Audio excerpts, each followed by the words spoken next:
और दोस्तों, तो नियोजित शिक्षकों के कालबद्ध प्रोन्नति पर अब ग्रहण लग चुका है। साथ ही साथ जो नियोजित शिक्षक नियमावली है उसको सरकार मानने को तैयार नहीं है और सरकार अब कोर्ट का रुख करने वाली है और एलपीए दायर करने की बात कह रही है।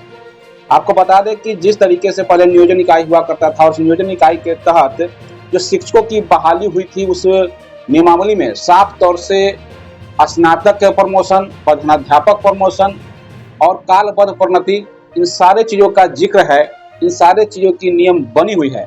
लेकिन इस मामले पर अब सरकार अपनी पांव पीछे खींचती हुई नजर आ रही है और उन चीजों को मानने को तैयार नहीं है। जैसा कि पत्र प्राथमिक शिक्षा निदेशक का जो साहिला जी हैं, आईएएस हैं, उनका एक पत्र जारी हुआ है। उस पत्र के बाद से बिहार के तमाम जो शिक्षक हैं उनमें अब असंतोष का भाव छलक रहा है। तो इस वीडियो के माध्यम से हम चर्चा करेंगे कि किन किन मुद्दों पर आखिर सरकार से नियोजित शिक्षक लगातार लड़ती रही है, लेकिन सरकार उसे हमेशा ही नकारती रही है। आपको यह भी बता दें कि विगत दिनों जो सत्र चला था, उस सत्र में सेवा निरंतरता की लाभ की बात कही गई थी, जिसे सभापति ने माना भी था और उसी का पत्र बंशीधर ब्रजवासी जी ने भी दिया है। लेकिन जो स्थिति बनी हुई है, प्रोन्नति की बात है, तो विशिष्ट शिक्षक तो छोड़िए, जो नियोजित शिक्षक बने रहना चाहते हैं उन्हें भी अब लगता है कि ये 12 वर्ष का जो प्रमोशन था, कालबद्ध प्रोन्नति था, उसको अब सरकार नहीं देना चाह रही है। अब क्यों नहीं देना चाह रही है और इसके पीछे क्या राज है, ये समझने की बात है। अब कुछ शिक्षक जो नियोजित हैं, खांटी नियोजित शिक्षक हैं, उनका कहना है कि सरकार को हर हाल में ये प्रमोशन देना होगा। तो आपको हम बता दें कि कोर्ट का आदेश आपने पहले ही ले चुका है। आप लोग, जैसा कि हम बता दें कि ब्रजवासी जी के द्वारा भी स्नातक प्रमोशन का केस जीता जा चुका है। स्नातक प्रमोशन का एक और संगठन है, उनके द्वारा भी केस जीता जा चुका है। वहीं आपको बता दें तो 12 वर्षा यानी कि जो कालबद्ध प्रोन्नति है, उस केस में भी नियोजित शिक्षकों की जीत हो चुकी हुई है। लेकिन सरकार के स्तर से आपने देखा होगा कि किसी किसी जिले में फिक्सेशन की बातें आती हैं, फिर पत्र को रद्द कर दिया जाता है, फिर फिक्सेशन की पत्र जारी होती है, फिर उसको रद्द कर दिया जाता है और इस तरह से कई जिलों का मामला सामने आया है। कहीं कहीं का जो फिक्सेशन का पत्र है वो भी वायरल हुआ है।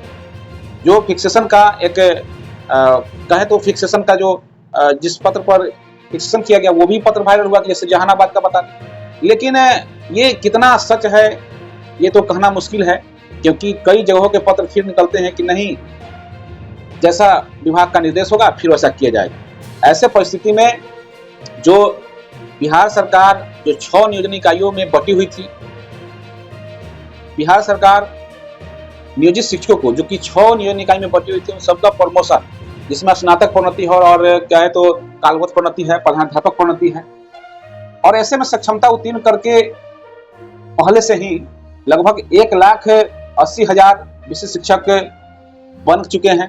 करीब 60,000 विशिष्ट शिक्षक दूसरे वाले में बने हैं और इसी तरह से पूर्व में ही बीपीएससी के माध्यम से 25-30,000 शिक्षक समझिए तो बन चुके हैं, अध्यापक के रूप में कार्य कर रहे हैं। ऐसे में अगर देखा जाए तो अगर हम 4 लाख शिक्षक मानते हैं तो 4 लाख शिक्षकों में से करीब 2.5-3 लाख शिक्षक इन सारे कोटि में बढ़ चुके हैं। यानी कि कुछ शिक्षक टीआरई 1, टीआरई 2, कुछ शिक्षक विशिष्ट बन चुके हैं। वहीं आपको बता दें कि उन्हीं में से कुछ शिक्षक अब हेडमास्टर बनने की तैयारी में भी हैं, जिसमें हम कहें तो करीब 30,000 के करीब हेडमास्टर बनने वाले हैं। अब आपको बता दें कि जो संख्या बच रही है नियोजित शिक्षकों की, वह है करीब 1 लाख। अब ऐसे परिस्थिति में अब उन्हें भी प्रमोशन से हाथ धोना पड़ सकता है, क्योंकि सरकार कह रही है, विभाग कह रही है कि वह एलपीए दायर करेगी इस प्रमोशन के खिलाफ और तर्क भी यह दे रही है कि हमारे बहुत सारे शिक्षक विशिष्ट शिक्षक बन गए हैं, इस वजह से उन्हें यह प्रमोशन नहीं दिया जा सकता है। और इस पत्र में कोई साफ तौर से बातें नहीं कही गई है, इस पत्र को भेग रखा गया है। पत्र में कुछ स्पष्ट ही नहीं हो पा रहा है कि देना है अथवा नहीं देना है।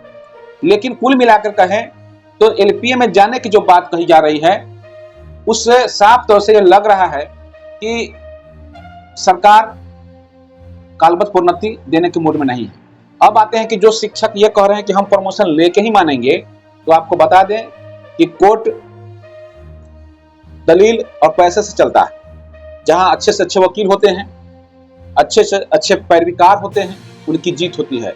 आप खुद सोचिए कि समान काम समान वेतन, हम 4 लाख शिक्षक की रट लगाते रहे और एकजुटता की बात करते रहे और लड़ते रहे, और हुआ क्या? उसमें हमारी करारी हार हुई, बिहार के तमाम नियोजित शिक्षकों की करारी हार हुई। और उसमें भी जब कोर्ट ने स्वयं ही समान काम समान वेतन का फैसला दिया हुआ था, जो कि सुप्रीम कोर्ट के आलोक में दिया गया था 2016 में, और उसी के आलोक में पटना हाई कोर्ट ने 2019 में फैसला देने का काम किया। लेकिन क्या हुआ? वह मामला लेकर के सरकार कोर्ट में पुनः सुप्रीम कोर्ट चली गई और वहां पर शिक्षकों की करारी हार हुई, और उसके बाद से कोई नियोजित शिक्षक बोलने को तैयार नहीं है समान काम समान वेतन के बारे में। तो इसी तरह से अगर सरकार केस में फिर से जाती है, एलपीए दायर करती है, तो कोई गारंटी नहीं है कि आपने जो जीत हासिल की है वह बरकरार रहेगी।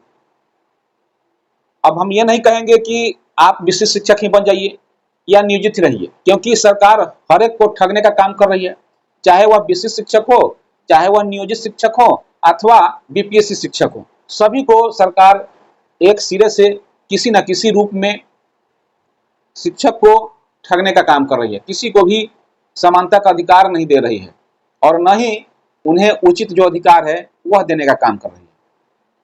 तो कहने का मतलब यह है कि 9300 का वेतन के लिए भी बहुत शिक्षक लड़ रहे हैं, लेकिन यह संभावना छीन है, क्योंकि ये सुप्रीम कोर्ट में ऑलरेडी पहले से केस हार चुके हैं। अब देखा जाए तो नियोजन का कलंक मिटाते मिटाते अब सभी शिक्षक ठगा सा महसूस कर रहे हैं, चाहे वह विशिष्ट शिक्षक ही क्यों ना हो, चाहे वह नियोजित शिक्षक ही क्यों ना हो, सभी लोग ठगा सा महसूस कर रहे हैं।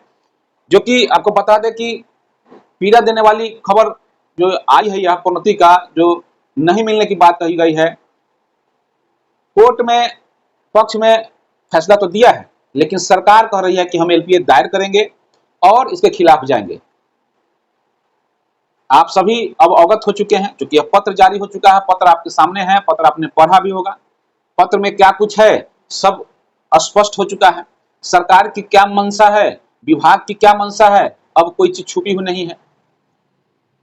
जैसा कि विशिष्ट शिक्षक नियोजित शिक्षक को छोड़कर के विशिष्ट शिक्षक जो बने हैं, अब वो भी ठगा सा महसूस इसलिए कर रहे हैं कि ना उन्हें सेवा निरंतरता का लाभ मिल रहा है और ना ही जो ये प्रमोशन होने वाला था, अगर प्रमोशन होता तो पूर्व में जो प्रमोशन लागू होता इन नियोजित शिक्षकों पर लागू होता, वह ऐसे कि आपको बता दें वेतन संरक्षण में स्पष्ट है कि जो वेतन आपका नियोजित शिक्षक के रूप में अंतिम वेतन आप पा रहे थे, उसी के सापेक्ष आपकी नई फिक्सेशन होगी। भले ही सरकार ये कह रही है कि नई नियुक्ति है, लेकिन अगर देखा जाए तो इस पर भी कोर्ट का एक संज्ञान आया है। उन्होंने कहा है कि जब नई नियुक्ति है, क्योंकि इस पर भी केस दायर किया गया था और इसमें कोर्ट ने सरकार से पूछा है कि अगर नई नियुक्ति है तो फिर इसमें जो आरक्षण रोस्टर है उसका पालन क्यों नहीं किया गया, क्यों आपने अगर बनाए जा रहे हैं और सभी लोग की नियुक्ति नहीं हो रही है तो फिर उस दिन का वेतन अलग अलग क्यों होगा, किस आधार पर सभी लोगों का वेतन अलग होने जा रहा है। अगर वेतन अलग है, इसका मतलब है कि कहीं ना कहीं पूर्व की सर्विस, पूर्व की सेवा के आधार पर फिक्सेशन होना है। तो ऐसे परिस्थिति में सरकार इसमें भी फंसेगी। यह और बात है कि सरकार हर बार कोर्ट में जाती है, अपने बड़े बड़े वकीलों को खड़ा करती है, पूर्व दलीलों को पेश करती है और हम शिक्षक को बंट करके आपस में लड़ते हैं और उसका फायदा सरकार उठाती है। ये और बात है। लेकिन नियम से अगर देखा जाए तो एक ही डेट में ज्वाइनिंग हो रही है। अगर नई ज्वाइनिंग ही सही, तो नई ज्वाइनिंग जब हो रही है तो एक ही डेट में जब ज्वाइनिंग हो रही है तो उनका वेतन अलग अलग क्यों? तो फिर जो नई बहाली की प्रक्रिया, ऐसा कभी हुआ है? अगर आप देखें बीपीएससी से जो बहाल हुए हैं शिक्षक, चाहे वह नियोजित से गए हैं या फ्रेश बहाली हुए हैं, सबका वेतन एक समान हुआ है। ऐसे परिस्थिति में जो विशिष्ट शिक्षक के रूप में वेतन का फिक्सेशन अलग अलग होना तय है, क्योंकि वो नियमावली के अनुसार कहा जा रहा है। भले ही कुछ साथी इसमें अफवाह फैला रहे हैं कि 25,000 पर ही सबका फिक्सेशन कर दिया गया है, 25,000 पर ही मिलेगा। ये बातें अभी और आगे क्लियर होंगी, स्पष्ट होंगी, क्योंकि अभी तक फिक्सेशन नहीं हुआ है। वो मूल वेतन मान करके उस पर वेतन देने का काम किया गया है। तो ऐसे परिस्थिति में ये स्पष्ट है कि जब आप वेतन संरक्षण का लाभ दे रहे हैं तो आपको ऑटोमेटिक है कि ये सेवा निरंतरता का जब लाभ मिला नहीं तो ये वेतन संरक्षण कहां से आ गया, ये भी समझने की बात है। सभी लोग बुद्धिजीवी हैं, सोचने वाली बात है। ठीक है, सेवा निरंतरता का लाभ आपको प्रमोशन में नहीं मिलेगा, लेकिन वेतन में तो मिल ही रहा है। ऐसे परिस्थिति में सरकार नियोजित शिक्षकों को जो 12 वर्ष का जो प्रमोशन देना था, कालबद्ध प्रोन्नति देना था, उसको इसलिए नहीं दे रही है कि जैसे ही वो प्रोन्नति देगी तो अधिकतर जो विशिष्ट शिक्षक बन चुके हैं उन लोगों का भी 12 वर्ष पूर्ण चुका हुआ है और उन लोगों को भी 12 वर्ष वाला प्रमोशन देना पड़ेगा और उसी आधार पर फिर नई फिक्सेशन करनी होगी। तो इस में फंसने से बचने के लिए सरकार अपना एक अलग दिमाग लगाई है और केस में जाने की बात कर रही है, ताकि समय किसी तरह से केस में उलझा करके, शिक्षकों को उलझा करके आगे की ओर बढ़ा जाए। और सामने आप देख ही रहे हैं कि चुनाव है, तो इसमें उलझना नहीं चाह रही है, तो कई तरह की बातें सामने आ रही हैं।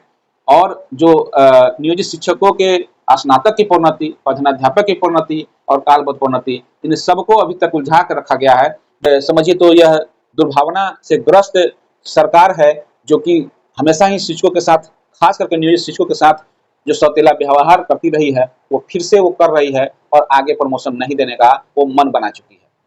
तो फिलहाल इस वीडियो में इतना ही। आप इस वीडियो के माध्यम से क्या प्रतिक्रिया देना चाहते हैं, अपना कमेंट के माध्यम से फीडबैक जरूर दीजिएगा। साथ ही साथ वीडियो अगर अच्छा लगे तो लाइक कीजिएगा, चैनल पर नए हैं तो चैनल को सब्सक्राइब कर लीजिएगा। धन्यवाद। जय हिंद, जय भारत, जय शिक्षा।